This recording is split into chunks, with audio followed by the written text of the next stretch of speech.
Hello punters and welcome to TABtouch's preview of the Golden River Developments Perth Cup. Hopefully we can kick off the new year in style. Joining me is Ian Linton, our form analyst. Hello to you, Ian. Welcome. Pleasure to be here, Julio. How do you feel? Well, I'm a bit nervous. And you have very good reason to be nervous.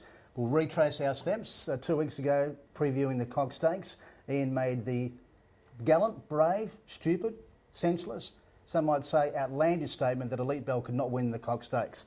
And we've had 2 weeks to peruse that. And Ian, Elite Bell not only won the Cock Stakes, but she won it brilliantly. How do you feel? As our form analyst, how do you feel? Look, I don't want to Potting get... Elite Bell, I don't want to one get of the best mares in the state.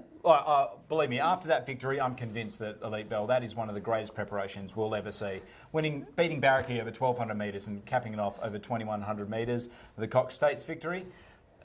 Look, you're going a bit far by saying it was brilliant. I don't want to get myself into any more trouble. No, you're it had the run of the trouble. race, and it's crawled over Red Blast carrying 59 kilograms. Oh, please, Ian. Let's read.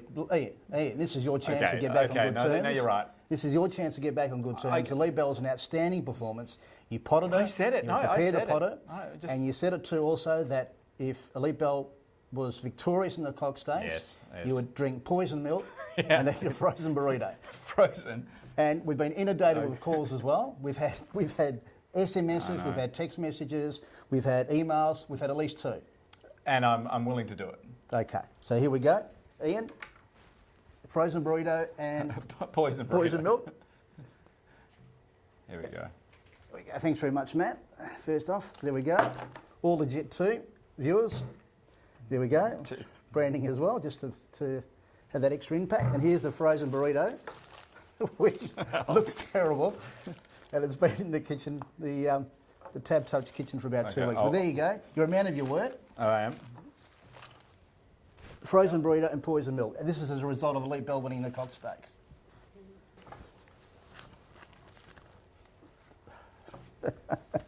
Well, at least you're a man of word and a man of your honour. The milk.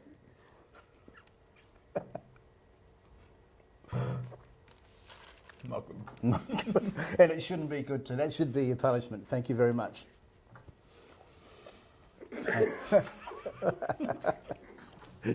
Not good.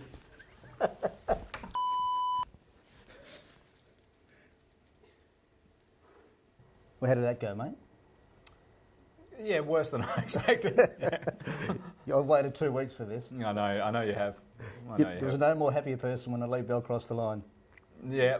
I was nervous. Leading into the race, after Pike had already ridden 4, and he was lining up for his 5th on Elite Bell. And your theory was the longer the Pike keeps winning races, it means surely he can't continue. Yeah, that's right. That's what I was thinking all through the day. When he got to his treble, I thought I'm safe. When he rode the 4th on Real Charm, I thought this is reaching the tipping point now. And then when he got the 5th, that was, well, you led with your chin. You've got knocked out, and it was a telling blow, but you're a man of your word and a man of your honour. What I'd love to know now is, are you prepared to knock real love in the Perth Cup? No, I'm not. No, I'm not. I will say... Leading with your head or heart here? Look, I think she's under the odds. I think most people recognise that. The money has been steady for her for a good month now, so there was probably no other option but for her to be priced as short as she is, given that multis and everything will be rolling through her. But the key for this race is she's going to get one of the best runs in the race. From barrier 4 she'll come from if Badamajo doesn't get a run. Once again, the best run in the race is what she had over Belmont Girl and Respondent. She had that really nice camp, and if she repeats in the St. Ledger. Innocent Ledger, yeah, she's just going to be so hard to beat. Ian, you made mention of the St. Ledger. What did you make of the run of the Respondent? A little unlucky, hit the line really hard, blinkers go on. Yeah, well, I think that's what we discovered last campaign was a 3-year-old Respondent really improved as it moved up into distances and, of course, won the Derby over this distance. Look, it is approaching its best and the blinkers will really add the difference. Just the barrier's a bit tricky for where Respondent gets in running, but I think it has the measure over Belmont Girl on the weights.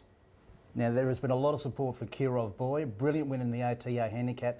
How can we measure the form lines for the ATA handicap? And what do you make of the support for Kirov Boy? Well, it's... the day Kirov Boy won, it was a very strong leaders bias day, so we must consider that to some degree.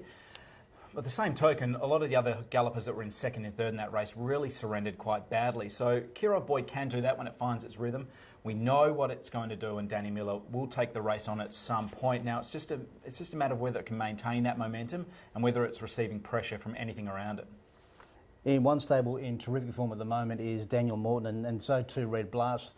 This horse has been in sensational form. What did you make of the run behind Elite Bell? Do you give the horse a legitimate chance? I think you have to. It was an outstanding run, 3 wide, no cover for the majority of that, and with a 59 kilograms, which is a weight it wasn't normally used to carrying, it was just outstanding from Red Blast. I thought it was one of the better runs in the race. Comes into this with a fairly decent barrier and dropping back down to the 54 kilograms. Red Blast is not going to go away. If it gets a good run, it will be finishing in the top 3. And Justin Warwick won this race last year with Black Tycoon. He has 3 chances in this year's race. We can probably ignore Global Flirt. What about Luciola, and also what about Son of Something? Luciola is the speed horse. It will be with Kirov Boy. If it can capitalise on the work Kirov Boy does, then it is a good chance, and it looks like it's approaching her best. And Son of Something, same boat as Respondent here. The blinkers go on. It was on that day Kirov Boy led on that Leaders' Day, as I mentioned. So Son of Something a long way back. We can maybe dismiss that run if we put it back to the form alongside Real Love, picks up a slight weight advantage on it. I think Son of Something could really upset the apple cart here. I think it's a good chance of running a great race. And you lead with your Chin Cock Stakes. I get the feeling, though, you won't be taking on Real Love. Your top 4 selections in the Golden River Developments Perth Cup. As much as I really respect the top weight horses, I think it's time for the new ones to come through, and we can look back at the historical record of the Perth Cup. It's rarely won by horses carrying more than 55 kilograms. So I'm going with the bottom weights. Number 13, Real Love on top from number 15, Respondent, 14, Red Blast, and number 16, Son of Something. Julio?